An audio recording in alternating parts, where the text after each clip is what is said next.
Hi friends, welcome back to Charshith logs. ನಾವಿವತ್ತು ಮಾವಿನ ಹಣ್ಣಿನ ಸೀಸನ್ ಅಲ್ಲ, ಹಾಗೆ ಊರಿಂದ ಬರುವಾಗ ಮಾವಿನಕಾಯಿ ತಂದಿದ್ವಿ, ಒಂದು 10-12 ಇತ್ತು. ಅದನ್ನೆಲ್ಲ ಸೇರಿಸಿ ಇವಾಗ ಚಂದ್ರುಲಿ ಅಂತ ಹೇಳ್ತೀವಿ ನಮ್ಮ ಮಂಗಳೂರು ಕಡೆ ಎಲ್ಲ. ಸೊ ಆ ರೆಸಿಪಿ ಹೇಗೆ ಮಾಡುದು ಅಂತ ಬನ್ನಿ, ನಮ್ಮ ಗೆಸ್ಟ್ ಇದ್ದಾರೆ, ಅವ್ರು ಹೇಳ್ಕೊಡ್ತಾರೆ. ಹಾಯ್ ಫ್ರೆಂಡ್ಸ್, ಬನ್ನಿ ಚಂದ್ರುಲಿ ಮಾಡೋಣ. ಸೊ ಇವಾಗ ನಾವು ಚಂದ್ರುಲಿ ಮಾಡ್ಲಿಕ್ಕೆ ಏನೇನು ಐಟಮ್ ಬೇಕು ಅಂತ ಒಂದೊಂದೇ ರೆಡಿ ಮಾಡಿಕೊಳ್ಳುವ.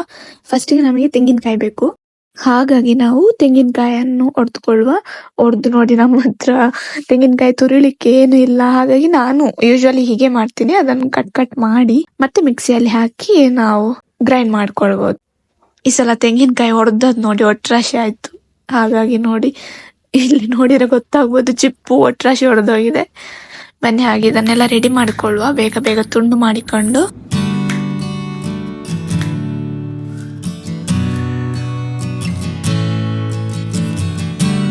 ಸೊ ಇವಾಗ ತೆಂಗಿನಕಾಯಿ ಆಯ್ತಲ್ಲ ರೆಡಿ ಮಾಡಿ. ಸೊ ಇವಾಗ ಇಂಪಾರ್ಟೆಂಟ್ ನಮಗೆ ಬೇಕಾಗಿರೋದು ಇದು ನೋಡಿ, ಕಾಡು ಮಾವಿನಕಾಯಿ. ನಮ್ಮ ಊರಲ್ಲಿ ಅಂತ ಕಾಟುಕೊಕ್ಕು ಅಂತ ಹೇಳ್ತಾರೆ ಅದಕ್ಕೆ. ಸೊ ಊರಿಂದ ತಂದಿದ್ವಿ ನೋಡಿ. ನಾವು ಹೆಕ್ಕುವಾಗ್ಲೇ ನೋಡ್ಕೊಳ್ಬೇಕು, ಮೇಲಿಂದ ಮರದಿಂದ ಬೀಳುವಾಗ ಕೆಲವು ಗಾಯ ಆಗ್ತದಲ್ಲ, ಹಾಳಾಗ್ತದೆ. ಸೊ ನೋಡಿಕೊಂಡು ನಾವು ಅವತ್ತು ಮಾಡೋದಾದ್ರೆ ಓಕೆ, ಯೂಸ್ ಮಾಡ್ಕೋಬಹುದು.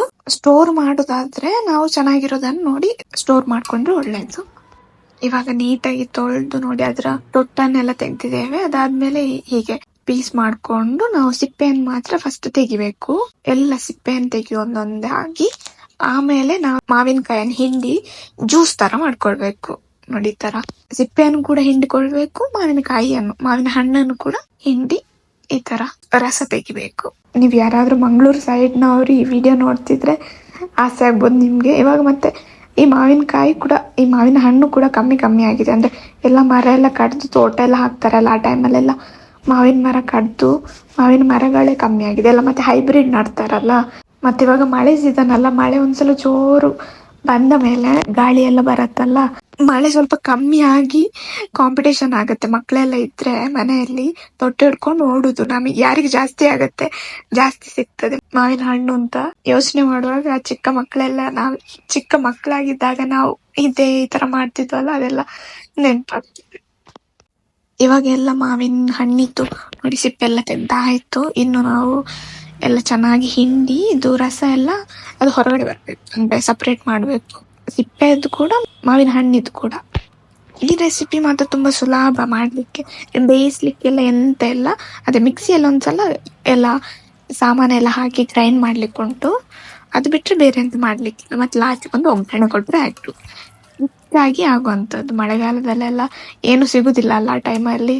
ಸೊ ಮಾವಿನಕಾಯಿ ಇರ್ತದೆ ಮನೆಯಲ್ಲಿ ಅಂತೂ, ಇದನ್ನು ಮಾಡಿದ್ರೆ ಊಟಕ್ಕೆ ತುಂಬಾ ಚಂದ ಆಗ್ತದೆ.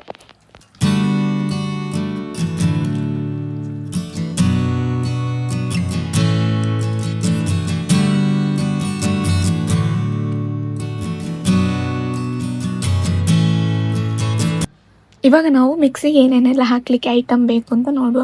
ಮೆಣಸಿನಕಾಯಿ ಬೇಕು. ಮೆಣಸಿನಕಾಯಿ ಇದು ನಾವು ಊರಿಂದ ತಂದಿರೋದು, ಚಿಕ್ಕ ಮೆಣಸಿನಕಾಯಿ ಇದೆ ಅಲ್ಲ, ಗಾಂಧಾರಿ ಮೆಣಸು ಅಂತ ಹೇಳ್ತೇವೆ.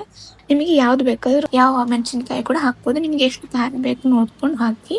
ಅದಾದ್ಮೇಲೆ ಸ್ವಲ್ಪ ಶುಂಠಿ ಮತ್ತೆ ಈರುಳ್ಳಿ ಬೇಕು, ಮತ್ತೆ ಸ್ವಲ್ಪ ಕೊತ್ತಂಬರಿ ಬೀಜ ಮತ್ತೆ ಸಾಸಿವೆ ಹಾಕ್ಲಿಕ್ಕೆ ಉಂಟು, ಗ್ರೈಂಡ್ ಮಾಡ್ಲಿಕ್ಕೆ ಬೆಳ್ಳುಳ್ಳಿ.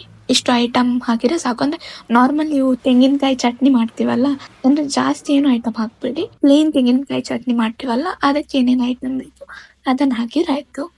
ಇವಾಗ ಒಂದೊಂದು ಐಟಮ್ ಮಿಕ್ಸಿಗೆ ಹಾಕೋ. ನಾವು ಫಸ್ಟ್ ನೋಡಿ ತೆಂಗಿನಕಾಯಿ ಹಾಗೆ ಡ್ರೈ ರುಬ್ಬಿಕೊಳ್ಬೇಕು. ನಾನು ಕಟ್ ಮಾಡಿದ್ದಲ್ಲ, ಹಾಗಾಗಿ ನೀವು ತುರಿದುಕೊಂಡ್ರೆ ಇದು ರುಬ್ಬಿಕೊಳ್ಬೇಕು ಅಂತೆಲ್ಲ. ಫಸ್ಟ್ ನಾನು ಕಟ್ ಮಾಡಿರೋ ಕಾರಣ ಹಂಗೆ 1-2-3 ರೌಂಡ್ ತಿರುಗಿಸಿದ್ದೇನೆ. ಅದಾದ್ಮೇಲೆ ನೋಡಿ ಗ್ರೈಂಡ್ ಆಗಿದೆ ಅಲ್ಲ ತೆಂಗಿನಕಾಯಿ, ಅದಕ್ಕೆ ಇವಾಗ ಒಂದೊಂದೇ ಹಾಕುವ ಐಟಮ್ಸ್.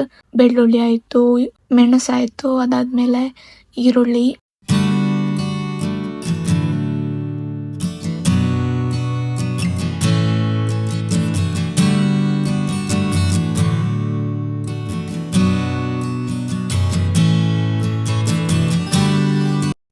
ಮತ್ತೆ ಸಾಸಿವೆ. ನೋಡಿ ಸಾಸಿವೆ ವೆರಿ ಇಂಪಾರ್ಟೆಂಟ್ ಇಲ್ಲಿ ನಮಗೆ.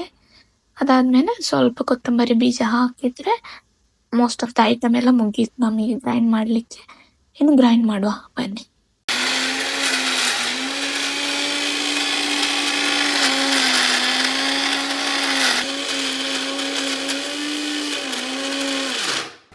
ಇಲ್ಲಿ ನೋಡಿ ನಾವು ಬೆಲ್ಲ ಹಾಕ್ತಿದ್ದೇವೆ, ಯಾಕಂದ್ರೆ ಮಾವಿನ ಹಣ್ಣು ಸ್ವಲ್ಪ ಹುಳಿ ಇರುತ್ತೆ, ತುಂಬಾ ಸ್ವೀಟ್ ಇರೋದಿಲ್ಲ. ಸ್ವಲ್ಪ ಬ್ಯಾಲೆನ್ಸ್ ಆಗಬೇಕಲ್ಲ, ಅದಕ್ಕೋಸ್ಕರ ನಾವು ಸ್ವಲ್ಪ ಬೆಲ್ಲ ನಿಮಗೆ ಬೇಕಾದಷ್ಟು ಹಾಕೊಳ್ಳಿ. ತುಂಬಾ ಸ್ವೀಟ್ ಬೇಡ ಅಂದ್ರೆ ಬೇಡ. ಮತ್ತೆ ರುಚಿಗೆ ತಕ್ಕಷ್ಟು ಉಪ್ಪು ಇದು ಹಾಕಿ ಒಂದ್ಸಲ ಮಿಕ್ಸ್ ಮಾಡ್ಕೊಳ್ಳುವ. ಅದಾದ್ಮೇಲೆ ನಾವು ಇವಾಗ ಗ್ರೈಂಡ್ ಮಾಡ್ಕೊಂಡಿದ್ದೇವೆ ಅಲ್ಲ ತೆಂಗಿನಕಾಯಿ ಪೇಸ್ಟ್, ನೋಡಿ ಇದನ್ನು ಹಾಕೋದು. ಇವಾಗ ಮಿಕ್ಸಿಯಲ್ಲಿರೋದು ಎಲ್ಲ ಪೇಸ್ಟನ್ನು ಹಾಕಿ ಮತ್ತೆ ಚೆನ್ನಾಗಿ ಮಿಕ್ಸ್ ಮಾಡ್ಕೊಳ್ಳುವ. ಅದಾದ್ಮೇಲೆ ಅಂದ್ರೆ ಇದು ತೆಂಗಿನಕಾಯಿ ರುಬ್ಕೊಂಡಿದ್ದು ಗಟ್ಟಿ ಇತ್ತಲ್ಲ, ಹಾಗಾಗಿ ಸ್ವಲ್ಪ ಕನ್ಸಿಸ್ಟೆನ್ಸಿ ನಾವು ತೆಳು ಮಾಡ್ಕೊಳ್ಳಿ.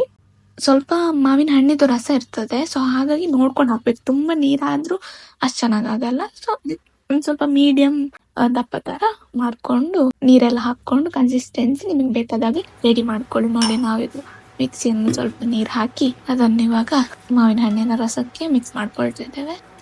ಆಲ್ಮೋಸ್ಟ್ ಒಂದು 95% ನಮ್ದು ರೆಸಿಪಿ ಮುಗಿಯಿತು ಇಲ್ಲಿಗೆ. ನೋಡಿ ಸ್ವಲ್ಪ ನೀರು ಹಾಕೊಂಡು ಮತ್ತೆ ಮಿಕ್ಸ್ ಮಾಡ್ಕೊಳ್ತಾ ಇದ್ದೇವೆ, ಸ್ವಲ್ಪ ದಪ್ಪ ಆಗಿತ್ತು. ಸೊ ಇವಾಗ ಲಾಸ್ಟ್ ಒಂದು ಪೋರ್ಷನ್ ಬಾಕಿ ಇದೆ ನಮ್ಮ ರೆಸಿಪಿಗೆ, ಅದೇನಂದ್ರೆ ಒಗ್ಗರಣೆ ಹಾಕೊಳ್ಳೋದು. ಅಂದ್ರೆ ನಾರ್ಮಲ್ ತೆಂಗಿನಕಾಯಿ ಎಣ್ಣೆಗೆ ಸ್ವಲ್ಪ ಸಾಸಿವೆ ಮತ್ತು ಸ್ವಲ್ಪ ಉದ್ದಿನ ಬೇಳೆ, ಕರಿಬೇವಿನ ಸೊಪ್ಪು ಮತ್ತೆ ಒಂದು ಮೆಣಸಿನಕಾಯಿ ಹಾಕೊಂಡು ಒಗ್ಗರಣೆ ಕೊಟ್ಟು ನಮ್ಮ ರೆಸಿಪಿ ಇಲ್ಲಿಗೆ ಮುಗೀತು.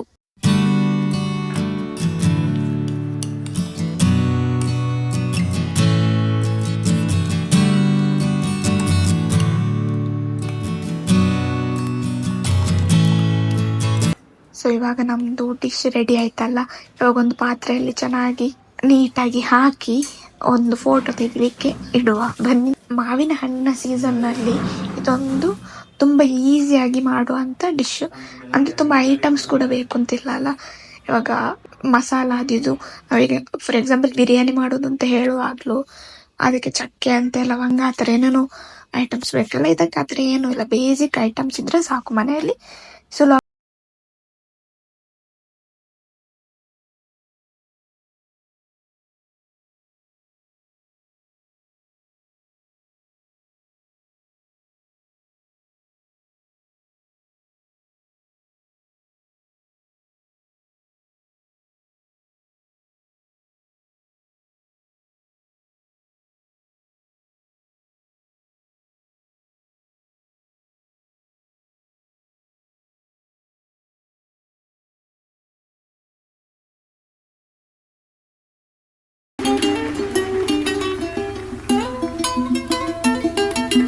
ಇವಾಗ ನಾವು ಬಾಯ್ಲ್ಡ್ ರೈಸ್ ನ ಜೊತೆ ಕಾಡು ಮಾವಿನ ಹಣ್ಣಿನ ಚಂಡುಳ್ಳಿ ಹಾಕಿ ತಿಂದ್ರಂತೂ ಮಜಾ ಓ ಮಜಾ.